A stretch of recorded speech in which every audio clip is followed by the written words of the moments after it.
Hello students, let's solve a NEET PYQ on pedigree analysis.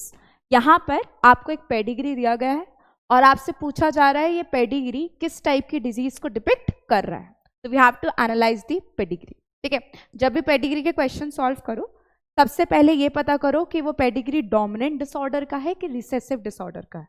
ठीक है, अगर generation skip हो रही है तो मतलब रिसेसिव है और अगर जनरेशन स्किप नहीं हो रही है तो मतलब डोमिनेंट है.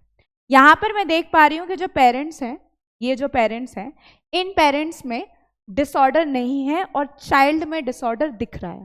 सिमिलरली यहाँ पर देखिए, यहाँ पर इन पेरेंट्स में भी डिसऑर्डर नहीं है और दोनों के दोनों सन्स में डिसऑर्डर दिख रहा है.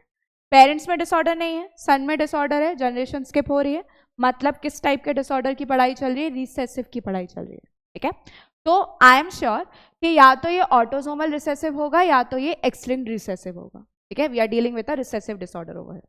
नेक्स्ट हमें पता करना है कि ऑटोसोमल रिसेसिव कि एक्स लिंक्ड रिसेसिव. ठीक है, तो आप ना कुछ भी मान लीजिए, ठीक है, और उसे मानकर सॉल्व करिए, फिर देखिए कि सही बैठ रहा है या नहीं. ठीक है, फॉर एग्जाम्पल मैं यहाँ पे मान लेती हूँ कि ये चलिए एक्स लिंक्ड रिसेसिव है, कंसीडरिंग इट. ठीक है, तो एक्स लिंक्ड रिसेसिव मानकर मैं यहाँ पर सबका जीनोटाइप लिखने का ट्राई करूंगी. ठीक है, जो यहाँ पर मुझे ये मैन दिखाई दिख रहा है, ये मैन कैसा है? मैन डिजीज्ड है. ठीक है, तो इसका जीनोटाइप कैसा हो जाएगा? इसका जीनोटाइप हो जाएगा एक्स डैश एंड वाई. ठीक है, इसका जीनोटाइप कैसा होगा? एक्स डैश वाई, क्योंकि डिजीज है. ठीक है, अब ये जो फीमेल है, फीमेल में डिजीज नहीं है, पर फीमेल नॉर्मल भी हो सकती है और फीमेल कैरियर भी हो सकती है. कैरियर सिचुएशन में भी डिजीज नहीं दिखती है. ठीक है, तो मुझे इतना तो पता है कि यहाँ जो फीमेल है उसमें एक्स है, पर एक्स के साथ एक और एक्स है या एक्स डैश है. ये पता करने के लिए मुझे नेक्स्ट जनरेशन देखनी पड़ेगी. नेक्स्ट जनरेशन में मुझे एक फीमेल मिल रही है जो कैसी है? जो डिजीज्ड है. और अगर वो डिजीज्ड है तो I can say genotype is x dash x dash. Genotype x dash है अगर क्या है? डिजीज्ड. मुझे पता है कि एक्स लिंक्ड रिसेसिव डिसऑर्डर में अगर डॉटर को डिजीज्ड होना है तो फादर को कैसा होना चाहिए? डिजीज्ड होना चाहिए, और मदर को एटलीस्ट कैरियर होना चाहिए. मदर को एटलीस्ट क्या होना चाहिए? कैरियर. तभी तो एक एक्स डैश मदर से आएगा, एक एक्स डैश फादर से आएगा और डॉटर कैसी हो जाएगी? डिजीज्ड. ठीक है, तो जब मैंने नेक्स्ट जनरेशन देखी तब मुझे पता चल गया कि ये जो है क्या है? ये जो फीमेल है वो कैरियर फीमेल है, क्योंकि इसकी बेटी में डिजीज नजर आ रही है, वो नॉर्मल फीमेल नहीं है. ठीक है, फिर बाकी की चीज भी हो सकती है. ये मेल तो नॉर्मल है तो मैं सीधा लिख दूंगी एक्स वाई, ये मेल भी नॉर्मल है तो मैं सीधा लिख दूंगी एक्स वाई.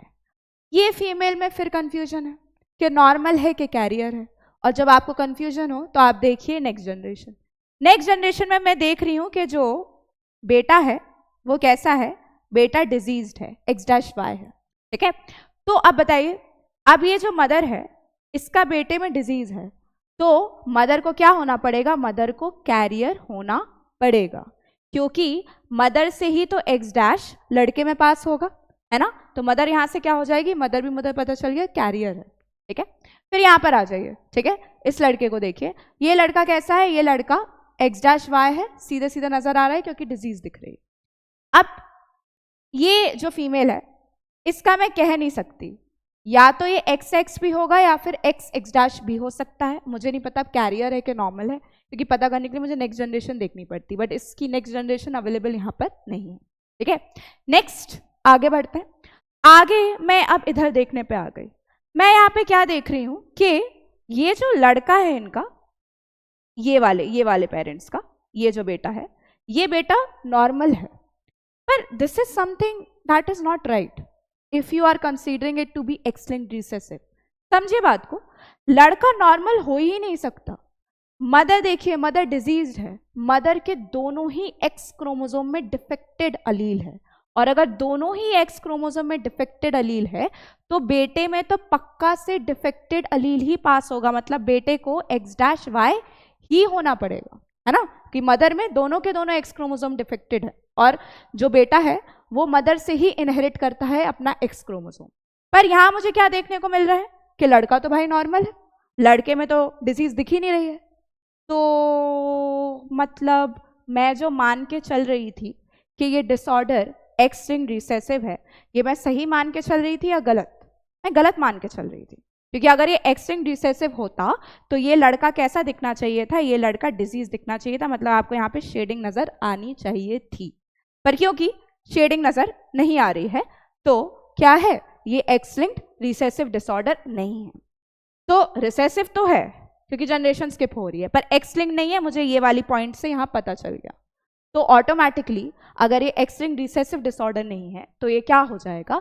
ये हो जाएगा आपका autosomal recessive disorder. This would be the correct answer. Okay.